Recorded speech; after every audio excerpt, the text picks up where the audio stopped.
Megan, and today I'm here to do a video that I've been wanting to make for a while, so I was just like, why not today? And that is going to be the top 5 YA cliches that drive me just crazy. Cliches that you kind of always come across, and the more you come across them, it just kind of irks you a little more and more each time. Well, friend, let's talk about them today, shall we? The first cliche I'm going to talk about is the love triangle, or the love square, or the love octagon, or the love pentagon, whatever. The point is, I always get really annoyed. This usually happens in trilogies or series. Basically, in the first book, a love interest A is introduced. Our main character is like, wow, oh my god, this person is made for me. No one saw me before, but this person who's super hot, mysterious, and dark, whatever, now loves me. They get together, everything's good. Book 1, you're like, cool, okay, yeah, I'm down with that. But then book 2 rolls around, love interest B comes in the picture and is somehow more mysterious and bad boy than person 1, and now our main character's like, I don't quite know who I like more, but instead of being responsible and picking one person, I'm just going to entertain both of them and be emotionally abusive to the people that I apparently care most. That's how I feel about that. I'm like, seriously, be an adult. There's nothing wrong with realizing that perhaps the relationship that you first started with is not what you initially thought it to be, that perhaps you actually like someone else more, but be respectful. Let that person know. Don't lead them on or break their heart. Like, communicate with them. And then be straight up, like, make a decision. Don't be flaky, don't be annoying.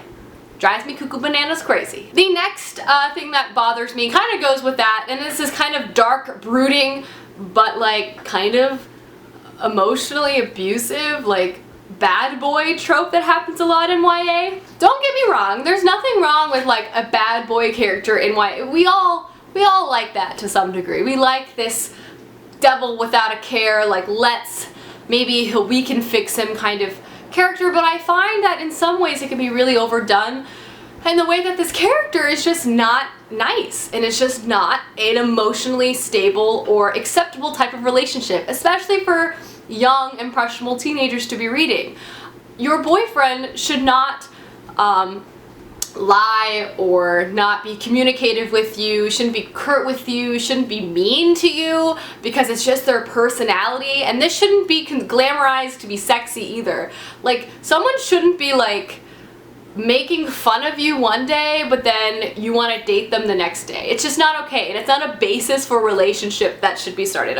A relationship should be on the base of like mutual interest, mutual respect, mutual consent, and then things can build from there. Like, if you're starting a relationship where a guy's a total douchebag to you and treats you horribly, he's probably not going to not continue to do that. And if he keeps, but all of a sudden he's treating you nicely, but then the next day he'll flip and treat you mean again, like that is not a good, like that's not a healthy relationship. And sometimes I see that in books and I'm like, no, no, no, no. 3, the third YA cliche that drives me a little crazy, it's kind of a two-pronged thing. The first thing is, and this happens a lot in fantasy or urban fantasy or even dystopian or supernatural, whatever, where our main character is like living a normal life for 16, 17, 18 years. They're existing within society and in the realm of reality that they have accepted and also they have just been in for their entire life. But then near the beginning of the book, their reality is completely disrupted and they're introduced to an entirely new world that they never thought even possible could even exist.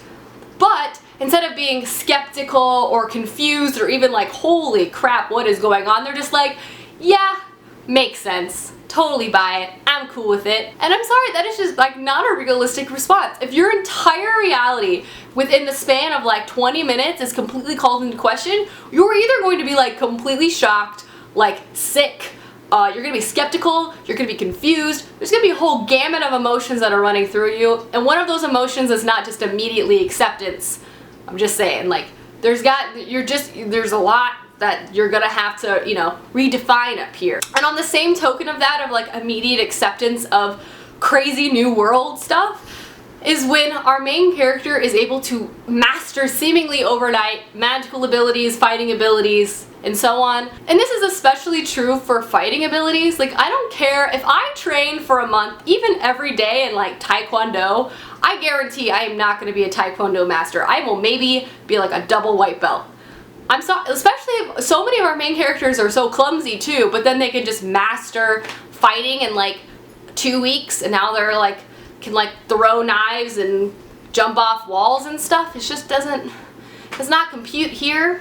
I'm just saying. The fourth YA trope that drives me crazy is this vague main character that happens a lot in YA, and I say vague in the way that they're described so they can be as relatable as possible. We have like a between 5'2" to 5'5", skinny but not curvy but not too skinny main character that probably has brown hair and brown eyes, that probably also considers themselves to be like clumsy, they don't fit in, but you know, they're secretly beautiful, they just don't internally realize it, but they're just so vague in their descriptions that they're trying to make everyone see themselves in this character. But now we just have so many books about like vague brunette main characters running around, and personally I think it would be so much more exciting if we had like real women, and by the way, real women don't all look the exact way, or like real teenagers, and we all don't look the exact same. One character has vibrantly red hair and is 6 feet tall and crazy curvy, and another character can be, you know, a person of color and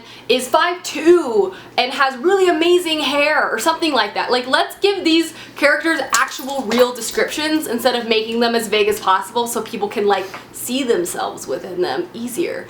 I don't know. That's just me. And the last YA cliche that sort of drives me up a wall is kind of this lack of a family thing that tends to go on. I really love the YA stories that include the family unit in some capacity. I think the Shadowhunters does this well. Clary comes from a single mother household where her mother like deeply loves about her and would definitely be concerned if all of a sudden she was like running around doing all these things. She'd be like, hey Clary, what's up? Where are you? And stuff like that. But a lot of times like these, like Bella Swan for example, her father is like so nonplussed about her like running out and like doing all this crazy stuff when normally someone would be like, hey, what's going on? Can you explain this to me? But we have all these parents that are either like stupid, not involved, just immediately painted out of the picture, when like family support and like families being there, I personally love reading about and is probably way more realistic in a lot of these situations. In some capacity, family doesn't have to be like a joint family household, but there's someone in most people's lives that are there concerned about you, and they're rarely featured in YA books, so just saying. Where are they at? Alrighty guys, that is the top 5 YA cliches that drive me crazy. Let me know down below some of your cliches that you hate when you run into. I would love to know. And I will see you guys soon with another video soon. Goodbye!